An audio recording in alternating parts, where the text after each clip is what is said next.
학자들의 연구에 의하면 자본주의 시장 경제에서 돈이 있으면 95%의 문제가 해결된다고 그랬어요. 나머지 5%는 돈 가지고 해결 안 돼요. 그러니까 95%의 문제를 해결하려면 우선 뭐니 해도 많이가 있어야 된단 말이에요. 자, 오늘 제 강의 제목은 자본 생산성 소득인데요. 이게 64번째 시간인데 오늘 처음 오신 분들은 도대체 제 영감탱이가 63번째까지는 무슨 얘기를 했을까? 그건 오늘 가서 보시면 무슨 얘기를 했는지가 나옵니다. 자, 다음 시와 예와 음악. 요것은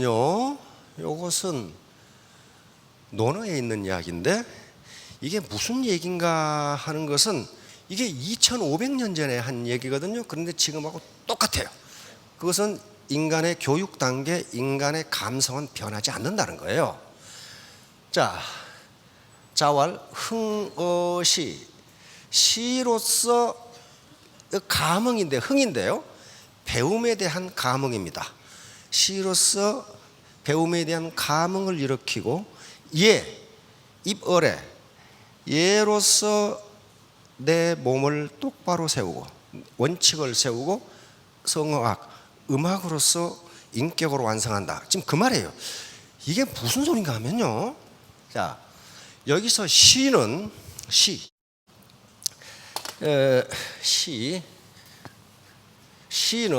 시는 오늘날 우리가 말하는 시가 아닙니다. 시가 아니고 그 사서삼경에 시경이라는 거 있다는 거 아시죠? 사서는 논어, 맹자, 대학, 중용을 사서라고 했고, 이 조선왕조 500년을 지배한 겁니다. 삼경은 실경, 서경, 역경, 주역을 삼경이라고 그래요. 그런데 시를 왜 경이라고 했을까 하는 문제예요. 경이라는 것은, 이 경이라고 하는 것은, 이 경이라고 하는 것은 성인, 매우 현자, 그러니까 성인이 쓴 오리지널 텍스트를 경이라고 그래. 오리지널 텍스트, 논어, 이거 경이란 말이에요. 시경, 이거 공자가 만들었단 말이에요. 그러니까 경이라고 붙인 거예요. 서경, 이것도 공자가 정리한 것이고, 주역, 역경, 이것도 공자가 거기에 10개의 글을 붙임으로써 이게 최고의 철학서적이 돼버린 거예요. 그래서 거기다 전부 경이라고 붙인 거예요. 성인이 지은 오리지널 텍스트예요. 자, 그러면 여기서 시는요, 오늘날 시하고 다른 이 노래를 이야기합니다. 노래.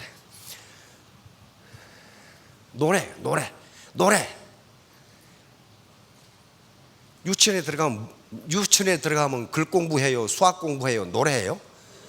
노래부터 시작해요. 우리 유치원 하면서 학교 종이 땡땡땡 그러면서, 다시 말하면 노래를 통해서 배움에 대한 감흥을 일으키는 거예요. 그러니까 2500년이랑 똑같다는 거예요. 만약에 꼬맹이한테 유치원에 갔더니 글 공부시켜, 영어 공부시키고 수학 공부시키면 가겠어요? 안 가. 노래를 통해서 친구와 사귀는 법, 어른에 대한 예절, 말, 동물 이름, 이런 것들을 배우는 거예요. 그게 흥미가 있으니까 배움에 대한 감흥을 일으키는 게 노래예요. 노래. 그래서 시경은 무슨 책이다? 노래책입니다. 가요집이에요. 가요집이라고, 가요집. 그게 시경은 세 부분으로 구성이 되어 있는데, 맨 처음에 나오는 게 이게 뭐예요? 풍이에요. 오늘 우리 유행가라고 생각하면 돼. 왜 그걸 풍이라고 붙였느냐? 유행가는 바람같이 왔다가 바람같이 사라져버려. 그 다음에 아라는 게 있어요. 이것은 군주 또는 고급 관료들이 연애할 때 연주하던 음악이에요. 좀 형식적이겠죠? 여기는 소화와 대화가 있어. 소화가 대화. 그 다음에 이 송이란 게 송은 우리 조선왕조의 종묘 제례악처럼 제례악이에요. 장중하죠. 그러니까 이게 요 음악이 오늘 같으면 클래식에 해당하는 거예요. 가곡에 해당하는 거예요.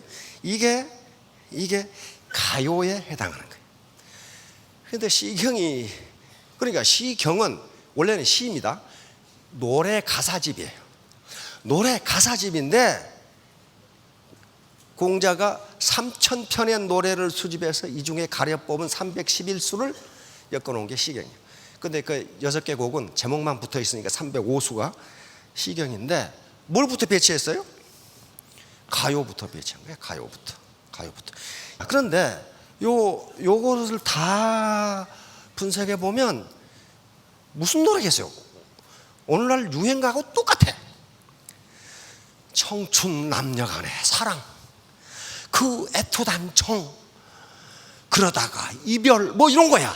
전부 그런 거예요. 전부. 응?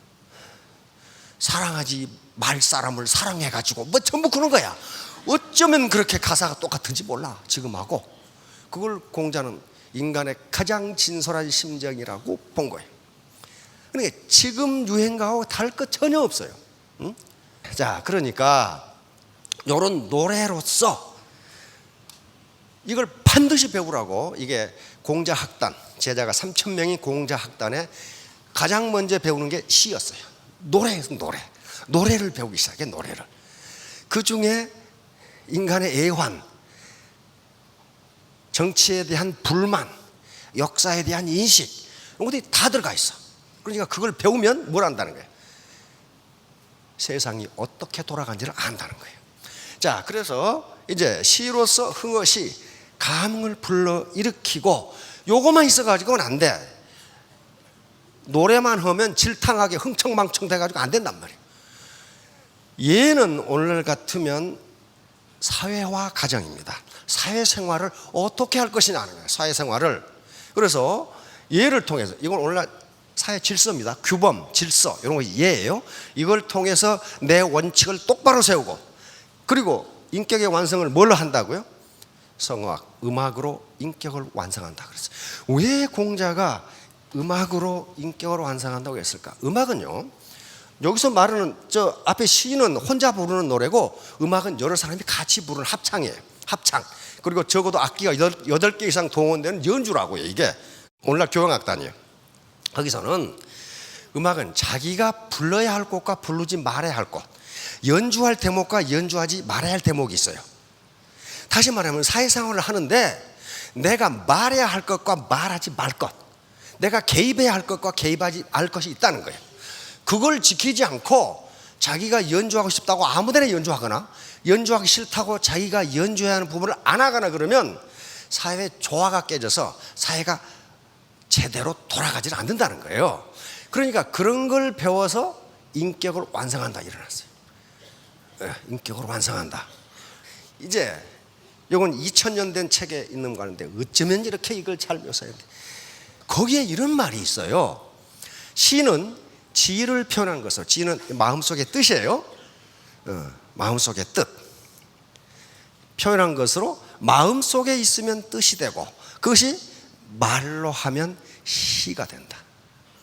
그렇죠?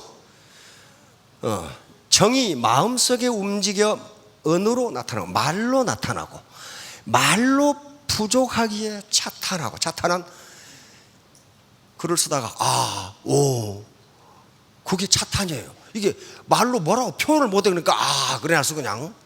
차탄하고, 그 다음에 차탄으로 부족하기에 노래를 하고, 그 다음에 노래를 행해도 부족하기에 자신도 모르게 손으로 춤을 추고, 자기의 감정을 지금 표현하는 것이란 말이에요.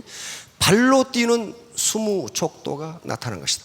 이게 시와 노래와 춤을 정확하게 이렇게, 이게 2000년 전의 책이에요. 지금 2000년 전의 책에 이렇게 정확하게 묘사를 해놨어. 그러니까 2000년 전의 인간이나 지금이나 감정이 똑같다는 거예요. 헤겔, 독일의 철학자죠. 헤겔 뭐라 했어요? 음악적인 것이 곧 시적이고, 시적인 것이 곧 음악 음악적인 것이다. 프레드리히 헤겔이. 요거 역시 2500년 전에 공자가 편집한 얘기 중에 악기라는 게 있어요. 악기. 음악에 대한 걸 써놓은 거예요. 여기 한 챕터가 악기인데요. 기가 막히게 써놨어요. 여기 이런 말이 있어요. 악은 천지의 조화이고 예는 천지의 질서이다. 악은 하늘의 이치로 만들어지고 예는 땅의 법칙으로 만들어진다.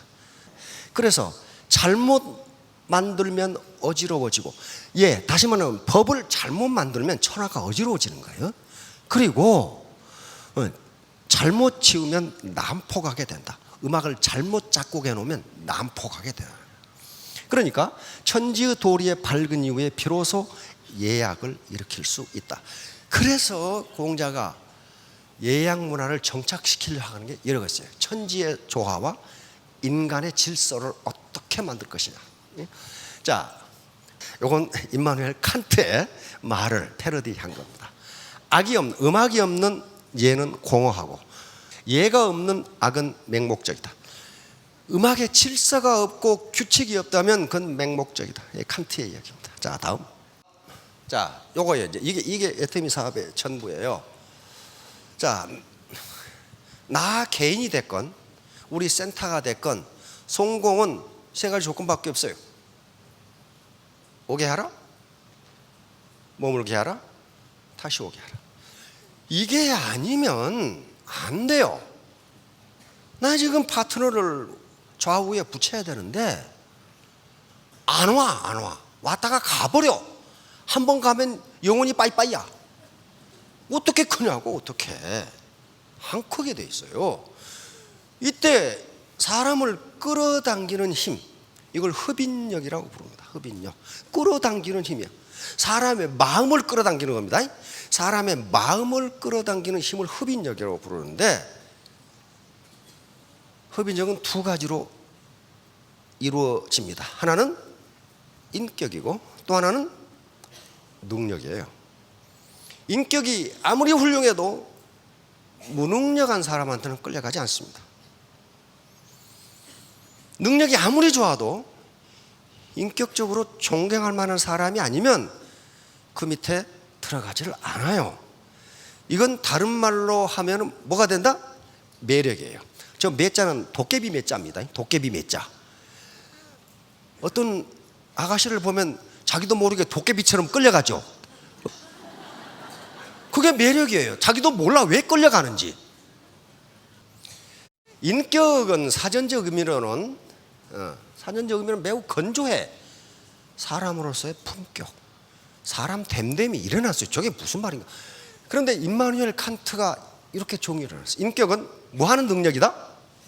책임질 줄 아는 능력이다. 이야, 이 정의가 정확해요. 저기다가 그냥 캐릭터, 인격, 캐릭터라는 말을 리더십으로 바꿔봐요. 그럼 어떻게 돼? 리더십은 책임질 줄 아는 능력이다. 저는 정확합니다. 저게 인격이에요. 책임질 줄 아는 능력이다. 내가 파트너를 모집해서 동반성공 합시다, 그렇게 말했다면 파트너의 책임을 어떻게 해야 된다? 파트너를 어떻게 해야 된다? 성공시키도록 책임져야 된다. 나만, 내 주머니만 채우면 그건 리더가 아니에요. 그건 인격자가 아니란 말이에요. 그리고 내 말을 내가 책임져야 돼. 오늘은 이 말 했다가 내일은 저 말 했다가, 그럼 뭐예요? 말에 책임을 지지 않는 거예요. 그 사람은 인격적으로 문제가 있다. 그건 리더십에 엄청난 결함이 있다. 자,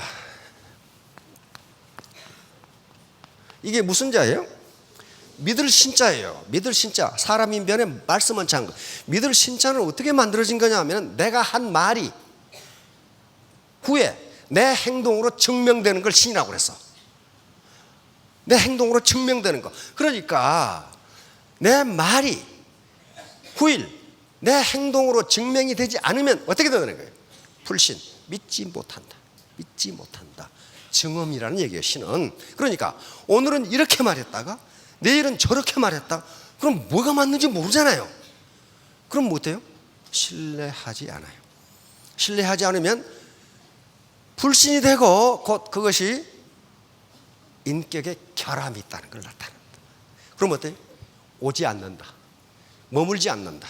다시 오지 않는다. 이렇게 돼버린 거예요.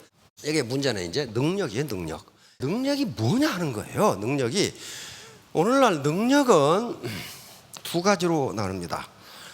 심리학자들, 그리고 학자들은 하나는 인지 능력이에요. 인지 능력. 이걸 cognitive capabilities.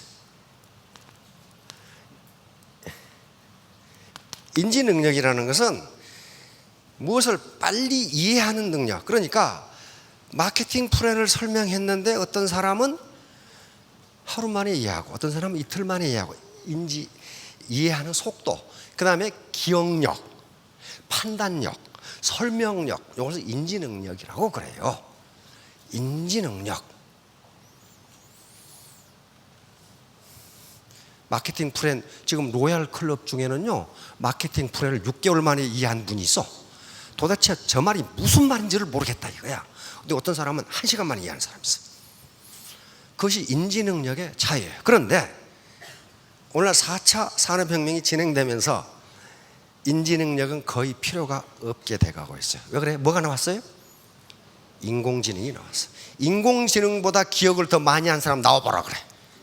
인공지능 중에 예를 들면 하나가 컴퓨터인데 컴퓨터보다 더 많이 저장되어 있는 사람 나와보라 그래. 없어요. 그래서 앞으로 인지 능력은 인간의 사회적 성공을 설명하는데 그렇게 크게 문제가 되지 않는다. 이세돌 9단, 바둑 9단이면 입신입니다. 거의 신이에요, 신. 몇 수 앞을 내다보죠. 그런데 알파고한테 지잖아요. 그래도 이세돌 9단을 한 번 이겼어. 그렇죠? 세계 최고라는 커세는 어때요? 중국에 다 져버려. 다시 말하면 제가 미국에 있을 때만 하더라도 미국의 전자공학자들 그랬어. 모든 것은 프로그램 되지만 바둑은 프로그램이 불가능하다 그랬거든. 왜? 경우의 수가 너무 많아. 너무 많아. 그런데 그게 가능하게 된 거예요. 앞으로 양자 컴퓨터가 나오면 더 가능하게 될 거라고요. 다시 말하면 지금 알파고 같은 경우도 세계 최고의 바둑 기사들이 둔 바둑의 그 기보를 수만 개를 입력하고 있는 거예요. 거기다가 알파고 대 알파고로 둔 바둑의 기보를 3천만 개를 집어넣었어요. 그러니까 인간이 이길 수가 없어요. 그 인지 능력이에요. 그 인지 능력. 그러면 이제 인지 능력이 있으면 뭐가 있겠어요? 비인지 능력이 있단 말이에요. 비인지 능력, non-cognitive capability. 이것은 인지 능력과는 관계가 없는 거예요. 도덕성, 정직성, 끈기, 열정, 다른 사람에 대한 배려, 공감 능력, 이게 인지 능력과 아무 상관없어요. 그렇죠? 열정 이런 것들이라는 게 끈기도 능력입니다. 오래 버티는 거. 열정도 능력이에요. 머리 좋은 사람이 끈기 있느냐? 끈기 없어요. 오히려 반비례하는 걸로 나타났어요. 머리 좋은 사람은 끈기가 없어. 그러니까 마케팅 플랜을 1시간에 이해하느냐, 하루 만에 이해하느냐, 6개월 만에 이해하느냐가 중요한 게 아니고 얼마나 끈기 있게 달라붙느냐 하는 게 성공의 키포인트라는 거예요. 그래서 4차 산업혁명이 되면 될수록 이건 인지능력은 사회적 성공에 크게 기여하지 못한다. 지금 어지간하면 이제 각국어 다 우리 저 휴대폰에 나올 거죠? 그냥 번역하면 바로 나오니까 이제 번역사들이 또는 통역관들이 지금 골머리를 다 없어져. 그거 필요 없는데 여기도 가면 되는데. 그게 인지 능력이에요. 그러니까 우리가 애터미 사업을 하는 데 있어서 성공하려면 뭘 가져야 된다? 비인지 능력을 가져야 돼. 비인지 능력. 열정, 끈기, 다른 사람에 대한 배려, 다른 사람에 대한 공감 능력. 다시 말하면 공감대라는 건 뭐예요? 파트너의 아픔을 내 아픔으로 느낀다는 거예요. 파트너의 가난을 내 가난으로 느낀다는 거예요. 그렇게 되면 어떻게 돼요? 비즈니스 능력이 향상돼요. 어떻게 하면 저 파트너를 가난에서 구해낼 수 있을까? 그 생각 안 하는 사람이 비즈니스 능력이 좋아질 수가 없어요. 그렇죠? 아무 생각이 없는데 무슨 비즈니스 능력이 어떻게 해요? 그걸 간절함이라고 이야기합니다. 간절함이 없이는요 그 어떤 일도 성공할 수 없어요. 애터미 사업은 더욱 그래요. 간절함, 이게 사람을 상대하는 것이기 때문에 내가 성공해야 되고, 내 지금 의식주가 해결 안 되는 파트너를 내가 성공시켜야 된다면 끈기와 인내를 가질 수밖에 없어요. 거기서 간절함이 없으면 때려치우면 그만이야. 그런 것들, 그것이 전부 다 비인지 능력이에요. 비인지 능력. 현자들이 이야기하는 게 어떤 사실을 많이 암기하고 있는 것을 지식이라 하지 않는다야. 왜? 그건 알파고를 능가할 수가 없다는 거야. 지금 알파고를 어떻게 능가하냐고. 응? 프로그램 3천만 개를 집어넣는데 다 외우고 있어. 알파고는 인간이. 그러니까 지금 이런 인지 능력을 가지고 그걸 교육의 중점으로 삼는다. 그 말은 무슨 말이냐면은 불도저 군단이 몰려오는데 삽질하는 법 가르치고 있는 거예요. 삽질하는 법 가르치고, 그 삽질해 가지고 뭐 할 거야 지금? 안 된다는 거예요. 그래서 이 인지 능력보다 비인지 능력을 키우라는 거예요. 비인지 능력 키우는 거 누구 책임이에요 이거? 자기 책임이에요. 열정과 끈기, 공감 능력, 부하의 아픔을, 파트너의 아픔을 내 아픔으로 느끼는 거, 파트너의 가난을 내 가난으로 느끼는 거, 파트너의 성공을 내 성공으로 느끼는 거. 이게 비인지 능력이란 말이에요. 이게 있으면 성공한다는 거예요. 이게 있으면 성공. 이게 제 이야기가 아니고 지금 학자들이 공통된 견해예요. 이 시대에는 인지 능력은 알파고가 다 한다는 거예요. 알파고가. 그러니 인간이 기를 수 있는 거. 알파고는 끈기가 없어요. 알파고가 할 수 없는 것이 인간과 인간의 휴먼 터치, 휴먼 네트워크라는 거예요. 그래서 4차 산업혁명 시대에도 애터미는 살아남는다고 우리는 결론을 내리고 있습니다. 왜? 알파고는 사무실에서 앉아서 하는 일은 잘해. 알파고는. 그런데 돌아다니면서 하는 일은 못해. 언제 지가 여기까지 와가지고 누구 만나서 어떻게 할 거냐고 지금. 왜? 그걸 입력시켜줘야 되거든. 프로그램 시켜줘야 돼. 근데 그걸 다 집어, 요놈이 어디를 돌아다니는지 몰라요. 그래서 살아남을 수 있다고 보는 거예요 지금. 자, 오늘 결론은 흡인력은 인격과 능력이에요. 인격은 책임을 질 줄 아는 능력이야. 책임을 져야 돼. 내 말에 대해서, 내 스폰서에, 파트너에 대해서 책임을 져야 된다고. 그게 없으면 인격적이라 할 수 없다. 그리고 거기에 인격 캐릭터를 리더십으로 바꿔도 똑같아요. 리더십은 책임을 질 줄 아는 능력이다. 자기 말에, 자기 행동에, 내 파트너에 책임을 지면 그 사람은 리더십이 있는 거예요. 능력은 인지 능력과 비인지 능력이 있는데, 인지 능력은 이제 알파고가 다 한다. 내가 기를 것은 뭐다? 비인지 능력이야. 비인지 능력. 비인지 능력. 열정과 끈기, 간절함. 그리고 파트너의 아픔을 내 아픔으로 느끼는 거, 파트너의 가난을 내 가난으로 느끼는 거. 그래야만 열정이 나올 거 아니에요. 그리고 소통, 커뮤니케이션. 자, 3년 후, 5년 후에 모두 성공하시기 바랍니다. 예, 감사합니다.